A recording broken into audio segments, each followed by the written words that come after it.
हम लोग यहाँ पर क्वेश्चन बैंक 2024 केमिस्ट्री लघु उत्तरीय प्रश्न को हम लोग देखेंगे, जिसमें जो हमारे एग्जामिनेशन में पूछे गए हैं इनका सॉल्यूशन हम लोग एक ऐसे तरीके से देखेंगे जो सीधे हमारे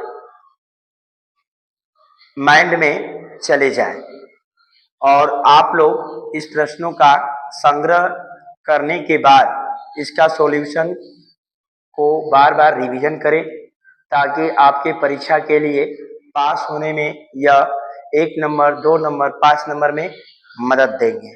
तो चलिए एक नए ऊर्जा के साथ इसे देखते हैं। दिया गया है कार्बिल एमीन अभिक्रिया किसे कहते हैं।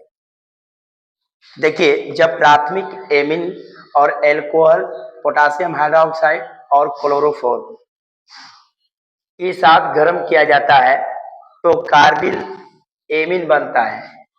कार्बिल एमीन बनाता है, इसी को कार्बिल एमीन अभिक्रिया कहते हैं। इसका परीक्षण एमीन और क्लोरोफॉर्म से किया जाता है। तो देखिए यहाँ पर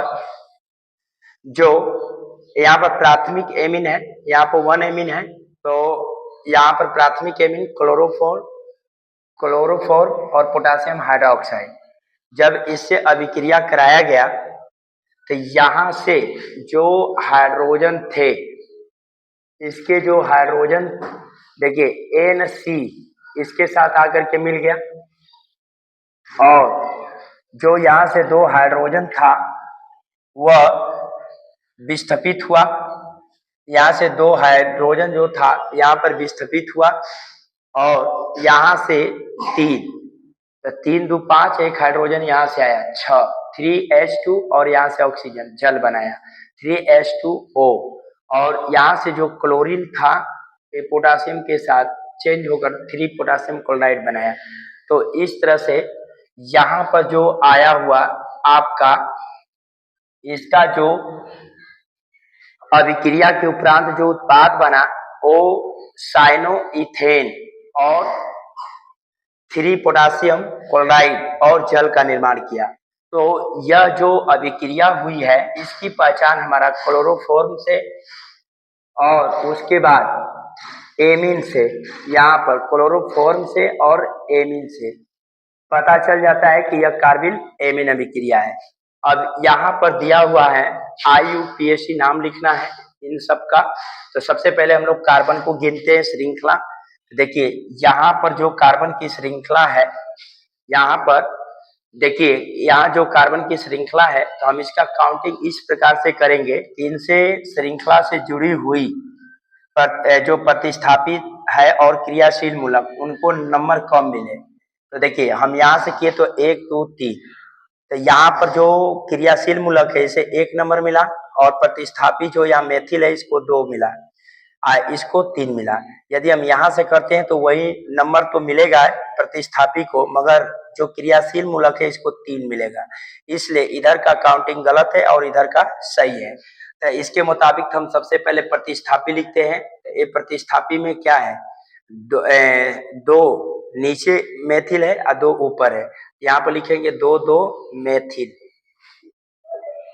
2 2 मेथिल। अब इसका नाम क्या है, प्रोओल है, तो प्रोपेनॉल। प्रोपेनॉल में ऑल जो है 1 है, यहाँ पर लिखेंगे प्रोपे 1 ऑल। इस तरह से इसका IUPAC नामकरण हो जाएगा। अब यहाँ पर देखेंगे तो वही रूल यहाँ पर लागू करेंगे, ऐसा काउंटिंग करेंगे कि प्रतिस्थापी को नंबर कम मिलेगा। तो देखिए प्रतिस्थापी और क्रियाशील मूलक को, तो इधर से काउंटिंग किया तो 1, तो यहाँ पर क्रियाशील मूलक OH को 1 मिला, 2 3 4। अब इधर से करते तो 1 2, इसको तो 2 मिलता कम नंबर, लेकिन इसे ज्यादा मिलता। तो पहला हम कार्बन से जुड़े हुए प्रतिस्थापी और क्रियाशील मूलक को देखते हैं। तो इसकी भी हमारा जो इसकी विशेषता या इसकी मान्यता हम पहले क्रियाशील मूलक के आधार पर देंगे। तो चलिए सबसे पहले इसमें क्या है, प्रतिस्थापी तो है नहीं, तो श्रृंखला का नाम पहले लिखेंगे। तो चलिए देखिए श्रृंखला में 4 है, तो इसका नाम हो जाएगा क्या चीज,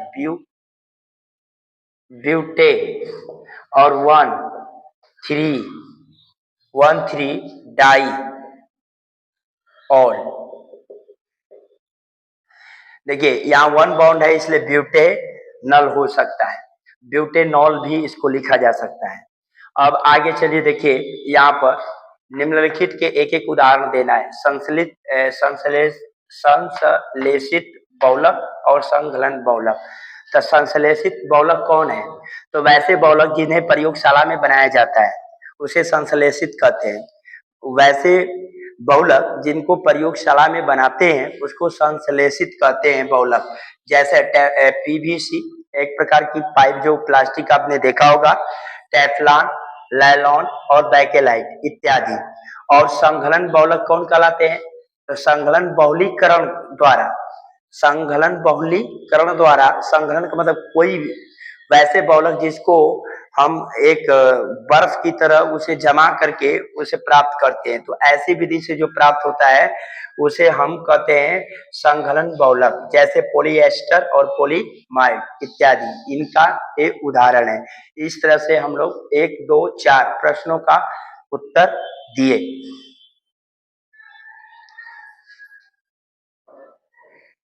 देखिए अगला क्वेश्चन हम लोग यहाँ पर संग्रह किए हैं, जिसमें क्वेश्चन कहता है कि डीएनए फिंगर प्रिंटिंग के उपयोग लिखे। तो डीएनए के बारे में हम लोग देखेंगे। डीएनए देखिए हमारे शरीर का एक वैसे कह लीजिए तो डिजिटल कैमरा है जो हमारे शरीर का पूरा रिकॉर्ड रखता है, जिसके माध्यम से हम चाहे तो किसी भी व्यक्ति की पूरी जानकारी हम हासिल कर सकते हैं।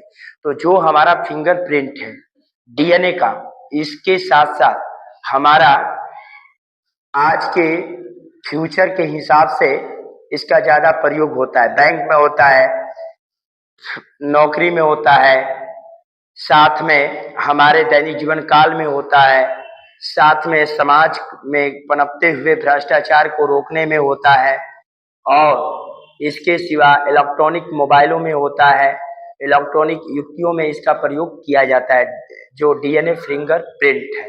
तो आइए इसका उपयोग एक हम लोग जो लिखे पूरे साथ है उसे समझने की कोशिश करते हैं। देखिए यहाँ पर दिया गया है फोरेंसिक प्रयोग में अपराधी की पहचान करने के लिए किया जाता है। मान लीजिए कोई घटना घट जाता है और उस क्राइम का पता लगाना हो, जिसके आधार पर किसी व्यक्ति की जानकारी मिल जाती है, तो उसका ये पता लगाया जाता है कि यह वास्तविक में उसमें वह शामिल था या नहीं था। तो मुख्य अपराधी की पहचान में इसका प्रयोग किया जाता है। नेक्स्ट, समरूपी जुड़वा को छोड़कर डीएनए की संरचना में दो व्यक्तियों की पहचान। मान लीजिए समरूपी यहाँ जुड़वा दिया गया है।